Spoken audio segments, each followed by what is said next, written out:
Assalamualaikum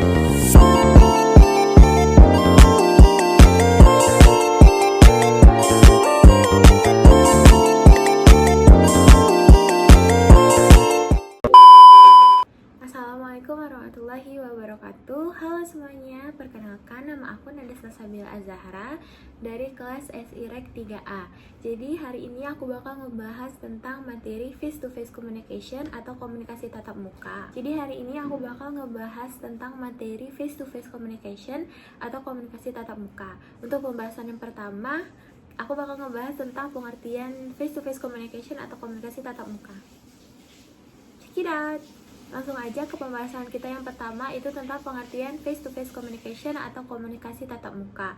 Jadi, komunikasi tatap muka adalah suatu proses interaksi secara langsung antara dua orang atau lebih yang melibatkan penyampaian pesan secara verbal dan juga non-verbal, seperti ekspresi wajah, gestur, atau intonasi suara. Jadi, komunikasi ini menjadi bentuk komunikasi yang paling efektif dibandingkan dengan komunikasi digital. Dikarenakan komunikasi ini memungkinkan respon secara langsung, dapat memperkuat pemahaman melalui elemen emosional, serta memastikan bahwa pesan dapat disampaikan secara cepat dan juga diterima dengan jelas. Komunikasi tatap muka dan juga komunikasi digital tentunya memiliki beberapa perbedaan yang mendasar, yang menjadikan kedua komunikasi ini saling melengkapi. Komunikasi tatap muka dapat dilakukan secara langsung tanpa perantara teknologi, yang memungkinkan interaksi dua arah secara real time dengan ekspresi nonverbal yang terlihat jelas. Hal ini membuatnya sangat efektif untuk menyampaikan pesan yang kompleks, menangani konflik, dan juga membangun hubungan emosional yang lebih kuat. Namun, komunikasi ini membutuhkan kehadiran fisik di waktu dan juga tempat yang sama. Hal tersebut dapat menjadikan kendala dalam situasi tertentu. Sebaliknya, komunikasi digital adalah proses pertukaran informasi yang dilakukan melalui perangkat teknologi dan juga jaringan internet. Salah satu keunggulan utama komunikasi digital ini adalah kemampuannya untuk mendokumentasikan percakapan dan juga informasi sehingga dapat diakses kembali kapan saja. Selain itu, media digital mendukung penyampaian pesan secara multimodal seperti teks, gambar, video, dan suara yang membuat pesan lebih kaya dan mudah dipahami. Namun, komunikasi digital juga memiliki keterbatasan terutama dalam mengekspresikan emosi secara langsung. Meskipun terdapat fitur seperti emoji dan juga video call yang dapat membantu, nuansa nonverbal seperti bahasa tubuh dan juga ekspresi wajah seringkali kurang tersampaikan dengan baik dibandingkan dengan komunikasi tatap muka. Berikutnya, aku bakal ngejelasin tentang pentingnya komunikasi tatap muka. Yang pertama itu guna membangun hubungan yang efektif. Jadi, komunikasi tatap muka itu memiliki peran yang sangat penting dalam membangun hubungan yang efektif, baik dalam konteks pribadi maupun juga profesional. Interaksi secara langsung ini memungkinkan pesan dapat disampaikan secara lebih jelas karena melibatkan elemen verbal dan juga non-verbal seperti ekspresi wajah, gestur, dan intonasi suara yang sulit ditangkap melalui media digital. Komunikasi tatap muka juga mendorong keterlibatan emosional yang lebih tinggi sehingga hubungan antar individu itu dapat terasa lebih hangat dan juga otentik. Poin yang kedua itu tentang efektivitas dalam situasi kompleks dan juga sensitif.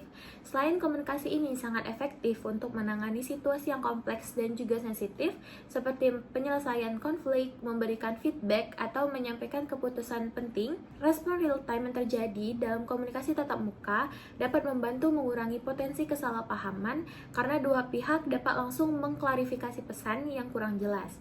Hal ini menjadikan komunikasi tatap muka itu ideal untuk diskusi mendalam dan juga kolaborasi yang membutuhkan pemahaman yang cepat dan juga mendalam. Poin yang ketiga, itu komunikasi ini dapat meningkatkan kolaborasi dan juga kepercayaan di dunia kerja. Dalam dunia kerja juga, komunikasi tatap muka itu sangat penting untuk membangun kepercayaan, memperkuat kerjasama tim, dan menciptakan budaya organisasi yang lebih positif.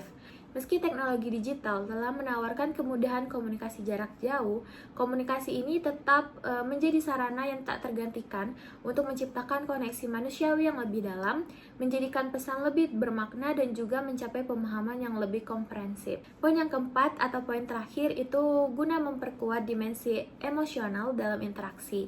Jadi komunikasi tatap muka ini memiliki keunggulan dalam menciptakan keterlibatan emosional yang tinggi dibandingkan dengan komunikasi komunikasi lainnya. Dalam interaksi langsung, ekspresi wajah, intonasi suara, dan juga bahasa tubuh menjadi elemen yang penting untuk menyampaikan perasaan dengan lebih otentik. Hal ini memungkinkan hubungan antar individu itu terasa lebih hangat dan mendalam, terutama ketika penyampaian pesan yang emosional dan juga membutuhkan empati. Pembahasan materi kita yang ketiga itu tentang contoh kondisi nyata yang sering kita hadapi dalam kehidupan sehari-hari. Saya akan memberikan beberapa contoh kondisi di mana komunikasi tatap muka itu lebih efektif dibandingkan dengan komunikasi digital.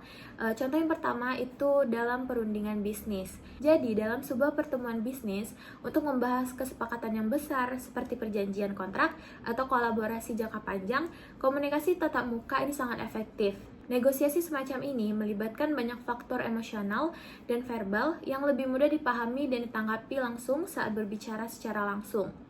Melalui komunikasi tatap muka, kedua belah pihak dapat merespon secara langsung atau langsung menangkap sinyal nonverbal seperti ekspresi wajah atau bahasa tubuh yang memberikan petunjuk tambahan tentang keinginan atau juga kekhawatiran pihak lain.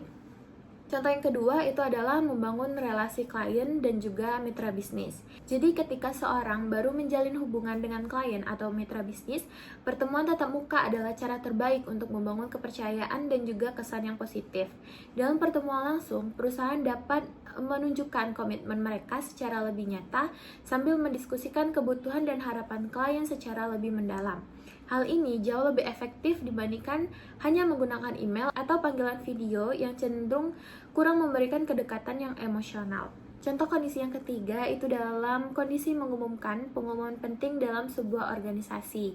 Jadi saat ada perubahan besar dalam kebijakan organisasi atau perusahaan seperti perubahan struktur dan juga pengumuman lainnya, menyampaikan informasi secara tatap muka itu dapat memberikan dampak yang lebih besar. Dalam hal ini, komunikasi tatap muka memberikan kesempatan untuk menjawab pertanyaan secara langsung dan memberikan penjelasan lebih lanjut serta menunjukkan empati terhadap perasaan karyawan. Kesimpulan dari materi yang aku jelasin tadi itu secara keseluruhan, komunikasi tatap muka tetap menjadi cara yang paling efektif dalam situasi yang memerlukan interaksi secara langsung, pemahaman yang lebih jelas, dan juga keterlibatan emosional yang lebih dalam. Meskipun teknologi digital menawarkan kemudahan dalam berkomunikasi jarak jauh, komunikasi tatap muka tetap menjadi keunggulan yang tidak dapat tergantikan oleh teknologi, terutama dalam membangun hubungan yang lebih kuat, menyelesaikan konflik, dan juga menyampaikan pesan yang lebih dalam dan juga otentik. Mungkin sekian penjelasan materi saya tentang face-to-face communication atau komunikasi tatap muka. Saya mohon maaf apabila ada kesalahan kata. Saya akhiri, wassalamualaikum warahmatullahi wabarakatuh. Bye-bye!